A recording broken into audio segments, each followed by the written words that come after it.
Might have thought it was an accident, so I decided not to do that. Well, welcome, David. Thank you. Nice to see you again. How are you? Likewise, I'm fine. Sitting here with you. Can't be doing better, I would say. Hey, thank you. I'll take that.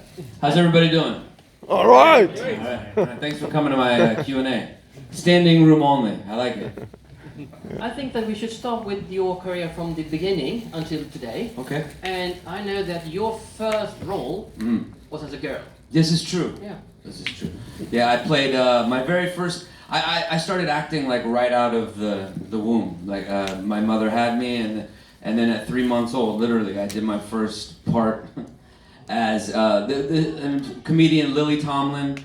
She was doing these comedy specials, and in the special, she was a clown who worked at the circus. And then she's rushed to the hospital to have a baby, and her baby came out as a clown, and that was me, of course. Still a clown, and I was a girl clown of all things. I was a female baby, so I can say I've played a girl in my life, and played it well. That was This was before transitioning.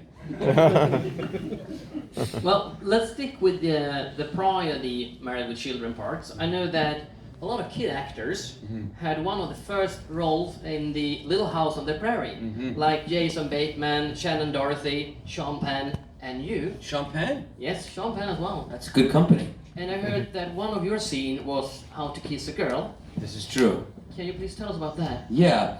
So was Little House on the Prairie a pretty big show here back in the day? Yeah, it was. Yeah. Cool. Michael Landon, first of all, is one of the nicest people you'll ever meet. He was a great man. He used me for a few things. My family, he used my brother in something, and my other brother, and my sister. He used all of us in a few of his things, even Highway to Heaven. Was that show here too, Highway to Heaven? It was kind of a follow-up show he did years later that was actually really good. I did one of those too. But anyway, in Little House on the Prairie, I was 5 years old, and in one of the scenes, it was a great role. Doug Taylor and all of them, Merlin Olsen was in it. And in the episode, at one point, I'm supposed to like run up to the school where all the kids are in line, and this girl is supposed to run up and kiss me on the cheek and then run off. And so I thought I heard some of the other kids that they had there, some of the extras and stuff, like, you know, in my brain, maybe they weren't even making, but I thought I heard them making fun of me, you know? So I said, I'm not gonna kiss the girl. I'm not gonna do it. I said, no, I'm not. Already a diva at 5 years old. I said, I'm not doing this. So Michael Landon, they called my mom to the set, 'cause my mom's back in the dressing room. Okay, Miss Faustino, we need you out here. She's like, what? What's going on? So they brought her out here, and Michael Landon, me, and my mom, we just met in this corner, and I wasn't gonna do it, but that's how good he was, Michael Landon. Because by the time he finished talking to me, within 5 minutes, I was like, all right, where's that girl? I'm ready to kiss. So he was a great man, and it was a memorable moment being on that show. Yeah, and of course, we need to talk about Married with Children. And I heard that all those... What's that? Married with Children. Some small TV show, I think. It's a huge success, I would say. Yeah. But prior to that, I heard that neither you or Christina were the first choice of kids, the Bunny Kids. This is true. So the way it went down was they auditioned everybody, the whole cast, and you know Ed got it, and Katie, and the two neighbors, the two neighbors that they had, David Garrison, the first, Steve, and Amanda Burrs, Marcy. They had cast them, but they cast a different Bud and a different Kelly.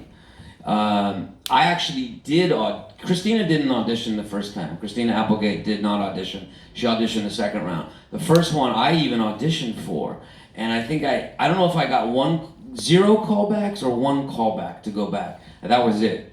And in the meantime, I had changed agents while they were shooting the pilot.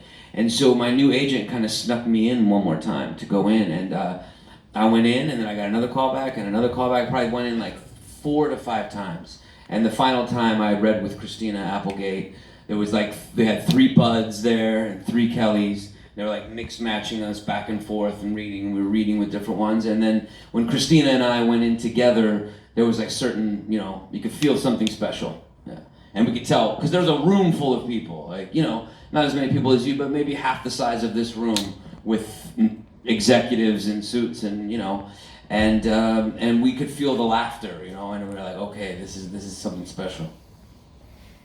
I remember there was one kid they flew in from New York, So it was two LA buds, and one that they flew in from New York to LA to audition. And I remember me and him rode down the elevator together at the Fox building. His mom, my mom, and us two.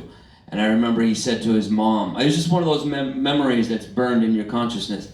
He said, "Mom, even if I don't get it, can I still have a sip of champagne in the hotel tonight?" I remember that, and the reason I remember it, because even as an actor at that age, I went, he knows something I don't. He's got this. He got it. They told him he got it. I lost it. I didn't know. But by the time I got home, I had a message on the voicemail that I had gotten it. So it was a good moment. Yeah, and you mentioned you had a room full of people. Mm-hmm. I heard that when you did the show Married with Children, Mm-hmm. you did it both in front of a live audience Mm-hmm. and a recording. Is that true? No, actually, a lot of shows do that.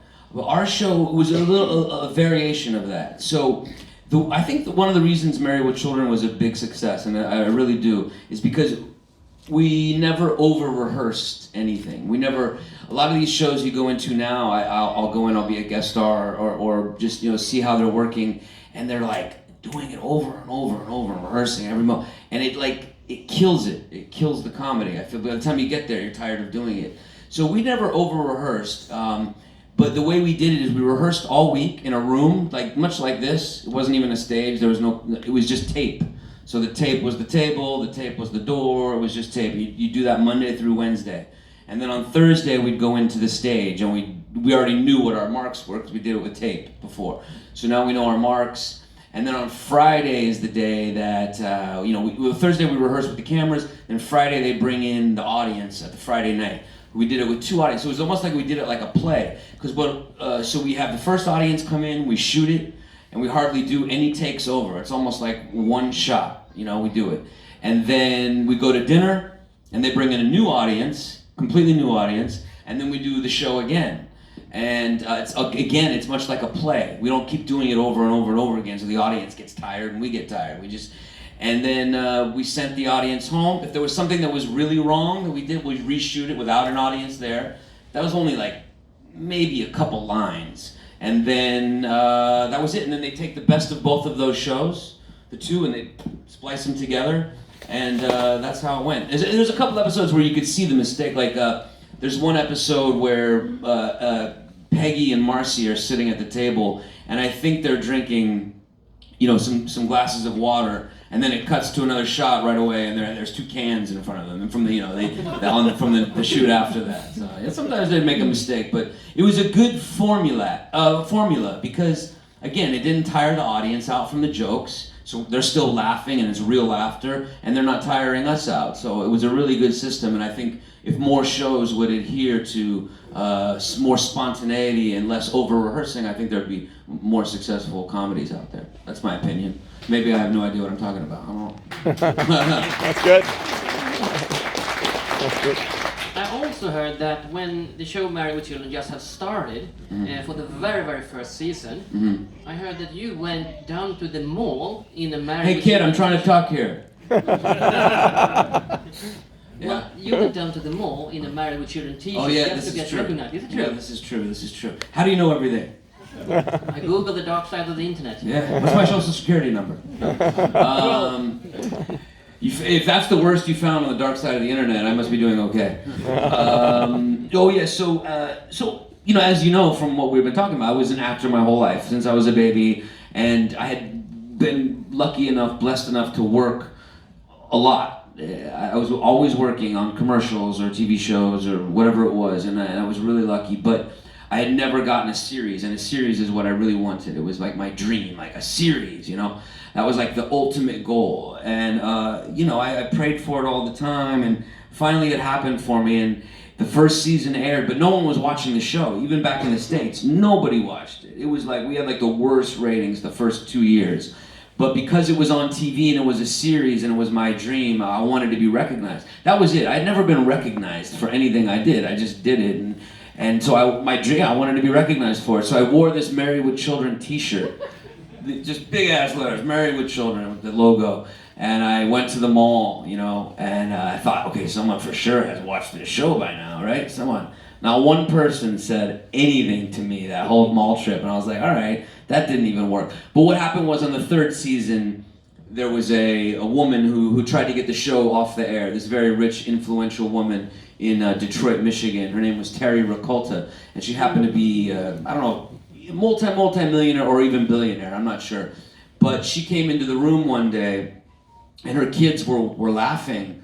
Her 12-year-old and her 14-year-old were laughing at this disgusting, filthy, raunchy show named Married with Children. And she successfully got together the right people, and she was able to pull Coca-Cola, a major sponsor, McDonald's, another major sponsor, pulled them from the show, and it made national headlines. Michigan woman is successful, and so the next week, everybody had to see, what is this show? Why don't they want us to watch it? What's wrong? And it became a huge hit, and the producers sent her a thank you basket. Kind of backfired. It backfired a little bit. And Hustler, the magazine Hustler? No. Do you have it out here too? It's international. Okay. I didn't know if it was just a filthy U.S. thing. Because what is it? Larry, what's his name? The guy who owns it, Flint.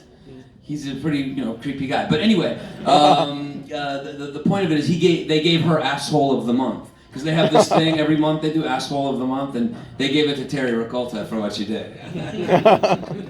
So we thought that was cool. Well, I also heard a rumor about that the cast of Married with Children were planning a new series, but this time it was focused around Bud. Mm-hmm. Is that true as well? Well, what's going on with that is Sony, who owns the show, because Sony owns the show, Fox just happened to be the network that licensed it. So it could be on any network, it didn't have to be on Fox. So what happened was they were planning this show, and the producers were involved, even the original creator, Michael Moy, because the other creator passed away, Ron Levitt. Michael Moy was on board with me, and we were writing it together, and I had talked to Ed and Christina and Katie, and they all wanted to be part of the recurring roles. But what happened in the 11th hour, or out here it would be the 23rd hour, what happened was one of the executive producer's children, I won't say who, pulled a big prank and wanted a giant slice of the pie, like really big. And Sony, it just didn't make sense mathematically for them, literally. And so I think either they're going to work it out or they won't work it out. So I don't know. The answer is it's up in the air. We'll see. And I was already excited about it, and then now I don't know anymore, so I'm going with the flow. Whatever happens. Were you gonna say yes? Oh yeah, it'd be a blast. Yeah, that'd be so much fun. Yeah. Well, David, we need to talk a bit about nicknames as well. Okay. Because I found 3 different nicknames for you, and I'm curious who came up with it and why. David Slowstino. Oh, Slowstino. D-Faust and D-Lil. Okay. We'll start with the most uninteresting, D-Faust, which is it was the first email address that I could find, D-Faust. So that's where that came from. And then people started calling me that all the time. So it was because of my email address. The second one, little D-Lil or little D? D-Lil. D-Lil. Couldn't remember which came first, the little guy or the D. But the D-Lil was a hip hop character that I created when I was about 17 years old, and I did a rap song called "I Told You," which was a single off of an album. It wasn't a big deal. It was something I did for about a year. It was fun. I had a blast, and then I was like, it's not going to really work out, and kept it moving. Now, Slowstino is still my name. Now, that's a true nickname. I'm the slowest person you'll ever meet. It's not that I'm late necessarily. I'm just slow. And so my lady now knows it, and everybody through my whole life has known it. And my nickname on the set of Married with Children was Slow. That's what everybody called me. Oh, Slow, let's go. So I don't know. I just take my time, I guess. I don't know. I like to move slow. Well, let's continue focusing on yourself and more of today. Mm-hmm. Because I read an interview in the LA Weekly where you said, I'm addicted to the fame and the attention. Mm-hmm. And that makes me curious because in the web series Starwing, you portray yourself as a drunken has-been. As a what? As a drunken has-been. Husband, yeah. How is it to play such a far but yet close character to yourself? Easy now. It was just fun to like take. The Starving is a show that not many people know. It was a show I created with some partners, and it made it to Sony Crackle and some other places. We only lasted the season because it was probably the most offensive show ever made. It was really, if it was Married with Children, it times 20. But anyway, what was the point of the question? How is it to play a character so far? Oh, yes. It was fun to just make fun of it. Like, what would happen if we just, went there with your worst fears about just everything goes to shit. The wife leaves you, you got no more money, you're an alcoholic, you're just a mess. So we just decided to play with that idea and take it there, and we did it. To be honest with you, it was fun to do. We had a lot of fun doing it. It was sort of a cathartic experience. And I saw one scene where you were in a dumpster in your underwear, and the tourist bus. Yeah. Was that planned, or was it? No, that was not planned. That actually happened. I have these tour buses that come by my house sometimes, but we happened to be shooting a scene outside my home in this big dumpster, giant trash dumpster. It was a real dumpster that just happened to be there. We didn't plan it.